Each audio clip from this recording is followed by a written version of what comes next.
Hello everyone, मैं Khan sir Delhi से, दिल्ली वाला खान सर। मैं आज बहुत इंपॉर्टेंट टॉपिक लेके आया हूँ। पीएच स्केल केमिस्ट्री का बैकबोन कहलाता है ये, और कभी नहीं भूलेंगे। आज देखेंगे कितना अच्छी तरह से मैं समझाता हूँ, कभी नहीं भूलेंगे।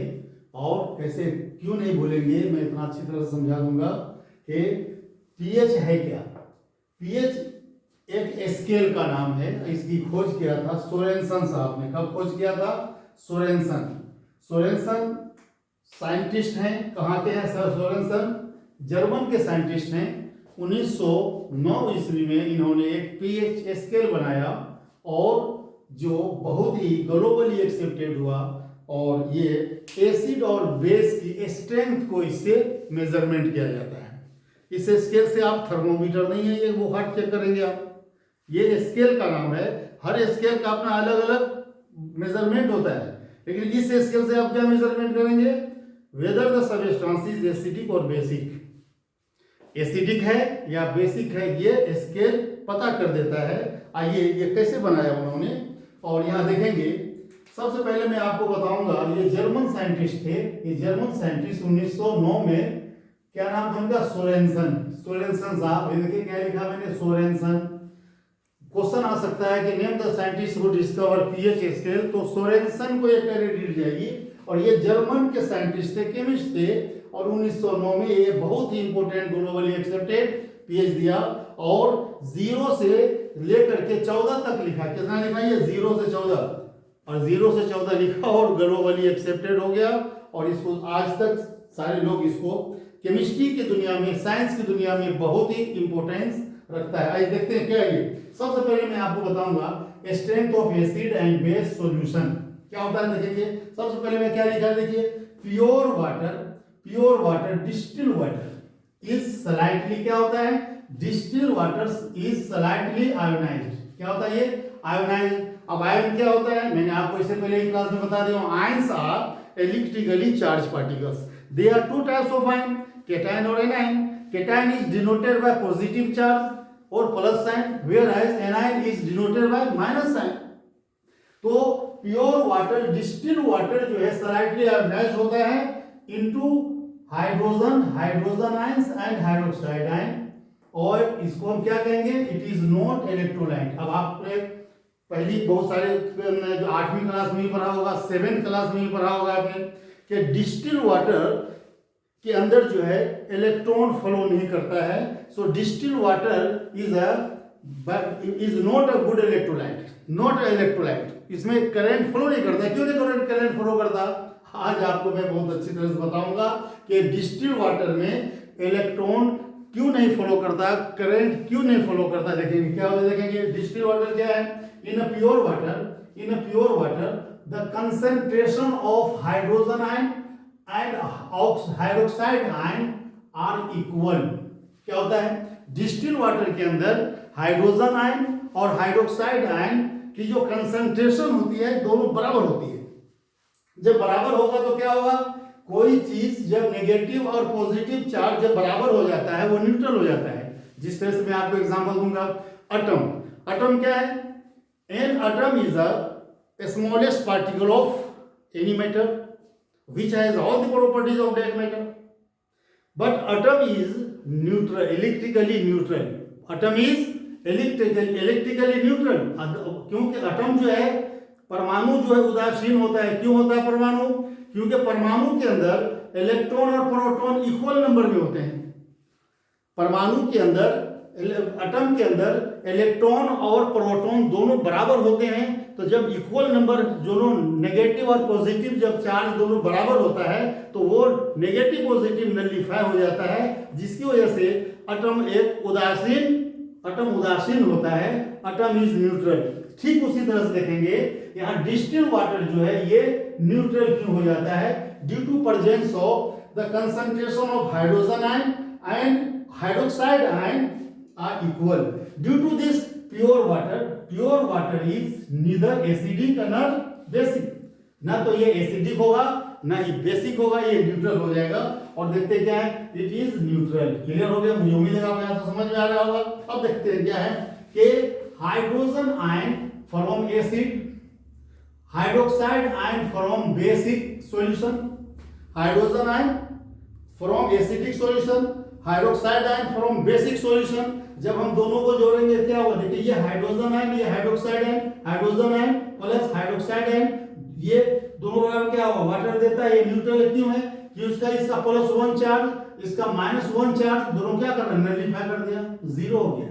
इसलिए इसमें एक्स्ट्रा इलेक्ट्रॉन ही नहीं है और इसमें फ्री इलेक्ट्रॉन नहीं है, जिसकी वजह से, और दूसरा रीजन क्या देंगे, इसके अंदर मिनरल भी नहीं है। आपको बहुत सारे लोगों ने बताया होगा कि इसके अंदर मिनरल नहीं होने की वजह से ये इलेक्ट्रोलाइट नहीं है। हाँ ठीक है, डिस्टिल वाटर में अगर आप सोडियम क्लोराइड डाल देंगे तो वो इलेक्ट्रॉन फ्लो कर जाएगा।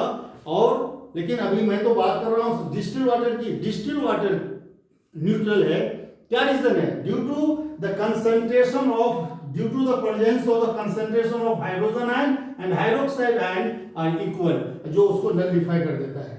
क्लियर सी बात है। ठीक उसी तरह से देखेंगे, acids produce hydrogen ion in water solution, in water. So an acid is when an acid is added to a water, then the concentration of hydrogen ion increases. क्या होगा, जब आप एसिड को पानी में डालेंगे तो क्या होगा, सॉल्यूशन बढ़ेगा, और जैसे सॉल्यूशन बनता है वो क्या होता है, डिसोसिएट होता है। हम एसिड की रिएक्शन जब पानी से कराते हैं तो पानी से रिएक्शन करता है और क्या होता है, वो डिसोसिएट होता है, फिर आयोनाइज्ड होगा। जब आयोनाइज्ड होगा तो फिर हाइड्रोजन अलग और हाइड्रोक्साइड आयन अलग दिखेगा आपको। तो क्या होगा, when acid is put into the water it dissolve and dissociate, और फिर क्या होगा, क्योंकि एसिड है जिसमें हाइड्रोजन आयन का जो कंसंट्रेशन है वो बढ़ेगा। देखेंगे क्या होगा, हाइड्रोजन आयन का कंसंट्रेशन बढ़ेगा और इन वाटर और हाइड्रोक्साइड आयन का कंसंट्रेशन घटेगा। अब आप कहेंगे कि एसिड सॉल्यूशन, एसिड के सॉल्यूशन में तो हाइड्रोजन होता है, हाइड्रोक्साइड कहां होता है, नहीं, हाइड्रोजन होता है और हाइड्रोक्साइड दोनों होता है। लेकिन एसिड के सॉल्यूशन में, वाटर के एसिडिक सॉल्यूशन में हाइड्रोजन की जो मात्रा होती है, हाइड्रोजन का कंसंट्रेशन ज्यादा होता है और हाइड्रोक्साइड कम होता है। ठीक उसी तरह से देखेंगे, similarly base produce hydroxide ion in water. When a base is added into the water, then the concentration of hydroxide ion increases. इसका अपोजिट क्या होगा, जब आप किसी बेस को पानी में डालेंगे तो डिसॉल्व होगा, डिसोसिएट होगा और हाइड्रोक्साइड आयन का कंसंट्रेशन बढ़ेगा और हाइड्रोजन घटेगा। तो अपोजिट है कि नहीं। एसिडिक सॉल्यूशन में क्या होता है, एसिडिक में क्या होता है कि हाइड्रोजन आयन बढ़ता है, हाइड्रोक्साइड आयन घटता है। बेसिक सॉल्यूशन में क्या होता है, सॉल्यूशन का मतलब साहब हम एसिड और बेस को तेल में नहीं डालने जा रहे हैं। सॉल्यूशन का मतलब होता है उसके अंदर सॉल्वेंट होना चाहिए। सॉल्वेंट क्या है, वाटर जो है, वाटर सॉल्वेंट का नाम है। हम वाटर को दिखा रहे हैं हम कि वाटर में ही हम एसिड और बेस डालेंगे। क्लियर सी बात है। तो water is a good solvent. जब हम एसिड और बेस को पानी में डालेंगे वो डिसॉल्व होता है, और जब डिसॉल्व होगा डिसोसिएट होगा, आयोनाइज होगा, और एसिड को डालेंगे पानी में तो घुलेगा और हाइड्रोक्साइड आयन का जो, हाइड्रोजन आयन की जो कंसंट्रेशन है वो इंक्रीज करेगी और हाइड्रोक्साइड आयन का कंसंट्रेशन डाउन होगा। इसका अपोजिट क्या होगा, जब आप बेस को पानी में डालेंगे तो हाइड्रोक्साइड आयन का कंसंट्रेशन इंक्रीज करेगा जबकि हाइड्रोजन आयन का कंसंट्रेशन डिक्रीज करेगा। इसका क्या मतलब हुआ कि एसिडिक सॉल्यूशन और बेसिक सॉल्यूशन दोनों के ही अंदर हाइड्रोजन और oxygen, hydrogen and hydroxide ion दोनों ही होते हैं। लेकिन क्या है डिफरेंस, क्या है, एसिडिक सॉल्यूशन में हाइड्रोजन आयन ज्यादा होगा, हाइड्रोक्साइड आयन कम होगा। बेसिक सॉल्यूशन में क्या देखेंगे, बेसिक सॉल्यूशन के अंदर हाइड्रोक्साइड आयन ज्यादा है और हाइड्रोजन आयन कम है। आइए हम देखते हैं फिर क्या कहेंगे। Hence the hydrogen ion and hydroxide ion are present in both. इसका मतलब होता है हाइड्रोजन और हाइड्रोक्साइड आयन एसिडिक सॉल्यूशन और बेसिक सॉल्यूशन दोनों में ही है। अब ये साहब बहुत अच्छा। अब क्या होता है, सोरेनसन 1990 में linked the hydrogen ion concentrations of acid and base solutions to simple number। simple number क्या लिया उन्होंने, उनका ये simple number था 0 to 14। और ये 0 to 14 जो है, देखिए ये 0 to 14 लिया और इससे जो है उन्होंने बहुत सारा काम दिखाया। देखिए 0 to 14, और जिस तरह से देखेंगे मैंने एक पीएच स्केल बना के दिखाया है। देखेंगे सबसे पहले देखेंगे यहाँ पे मैं इसको रेड से दिखा रहा हूँ। देखिए क्या है, ये 7 कलर को मैंने किया है, 7 कलर है। और ये जो है, और ये अगर मैं इसको ग्रीन से दिखा दूं तो और अच्छा लगेगा। देखिए मैं इसको ग्रीन से दिखा देता हूं, क्योंकि न्यूट्रल नंबर जो होता है ग्रीन ही होता है। न्यूट्रल नंबर जो होता है वो ग्रीन ही होता है। मैंने ग्रीन से दिखाया इसे।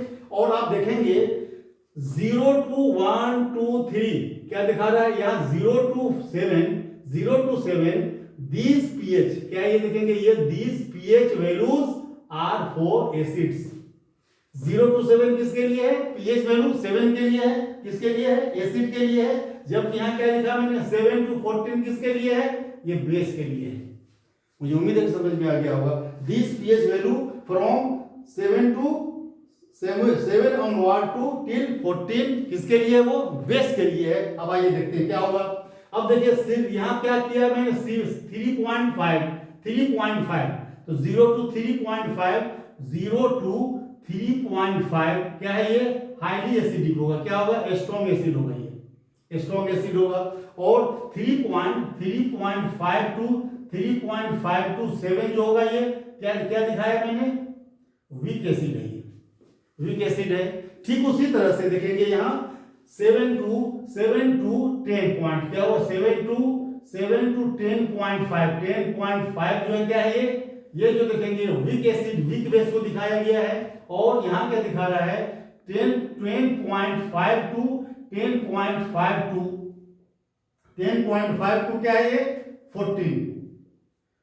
ये क्या दिखा रहा है, ये आपको 14 किसको दिखा रहे हैं, ये देखिए 14 जो है ये स्ट्रॉन्ग बेस को दिखा रहा है। तो इसका मतलब ये हुआ कि आपने क्या देखा यहाँ आपको एक बहुत इंपॉर्टेंट बात बता रहा हूं कि एक रिलेशन है एसिड का नंबर से।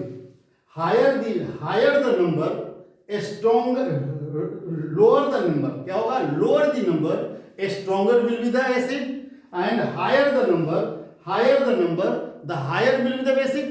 इसका मतलब है कि नंबर का ये पीएच नंबर जो है, नंबर का स्ट्रेंथ जो है अपोजिट मतलब इनवर्सली प्रोपोर्शनल है। इसका मतलब हुआ अगर मान लिया जाए कि एसिडिक सॉल्यूशन का, किसी एसिडिक सॉल्यूशन का 1 आ गया, आपका पीएच कितना दिखा रहा है 1।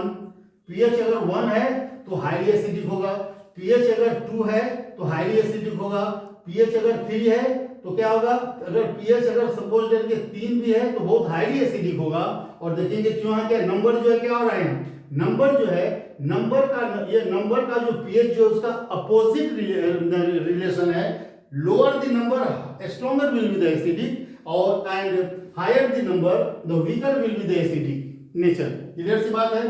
तो अगर इसका नंबर बढ़ेगा तो एसिड जो है, एसिड की जो स्ट्रेंथ है वो घटेगी, और नंबर को घटाएंगे तो एसिड की जो स्ट्रेंथ है वो बढ़ जाती है। अब देखेंगे यहाँ क्या है, इसी तरह से बेस को देखिए, बेस में क्या देखेंगे, बेस का जो है नंबर का इसके बेसिक स्ट्रेंथ से जो इसका डायरेक्टली प्रोपोर्शनल रिलेशन है। क्या है, higher the number higher will be the basic nature. इसका मतलब है अगर मैं आपसे बोलूं कि किसी सबस्टांस का पीएच जो है 12 और 13 है तो आप क्या कहेंगे, बहुत ही स्ट्रॉन्गेस्ट होगा, स्ट्रॉन्गेस्ट बेसिड होगा, ये हाईली कोरोसिव होगा। सिमिलरली 14 वाला जो बहुत ही ज्यादा होगा। और इस टाइप से देखेंगे कि ये जो है पीएच के बारे में मैंने आपको बताया। मुझे उम्मीद है कि आपको बहुत अच्छी तरह समझ में आ रही होगी बात। अब सेकेंड है आपका देखिए यूनिवर्सल इंडिकेटर। क्या है यूनिवर्सल इंडिकेटर, क्या है, universal indicator it is a mixture of many different indicators or dyes which gives different colors at the different pH values of the entire pH scale। अब क्या होता है देखेंगे, ये सिंपल स्केल से ये बताता है कि आपका सबस्टांस जो है वो एसिडिक है या बेसिक है। इससे आपको स्ट्रेंथ का पता नहीं चलता है कि कितना एसिडिक है कितना बेसिक है, लेकिन यूनिवर्सल इंडिकेटर ये शो करता है कि उसकी स्ट्रेंथ की जो है लिमिट कितनी है, और इससे आपको पता चल जाएगा। तो universal indicator is used in the different purposes where it is shows that कि एसिडिक और बेसिक जो नेचर है सबस्टेंस का वो कितना है, वो आपको उसका स्ट्रेंथ नंबर से बताएगा। मुझे उम्मीद है कि आपको ये समझ में आ गया होगा। और जो है कि नेक्स्ट वीडियो मेरा जो आएगा इसमें आपको जो है कि pH value in everyday life and different types of compound next video में मेरा और भी इसका बहुत बड़ा चैप्टर है। इससे पहले मैंने 3 वीडियो दे चुका हूँ, ये मेरा 4 वीडियो है इसका। एसिड एंड बेस का 2 वीडियो और आएगा, फिर मैं आपका ये पूरा चैप्टर फिनिश हो जाएगा। ये क्लास 10 के बच्चों के लिए जिसका एग्जाम 20 फरवरी को है, साइंस का 20 फरवरी को 20 फरवरी को है। आप पढ़ें और मुझे उम्मीद है कि इससे बहुत सारे क्वेश्चंस आएंगे और आप इसको सोल्व करेंगे। चलिए इसे लाइक कीजिए, सब्सक्राइब कीजिए और ठीक, थैंक यू भाई।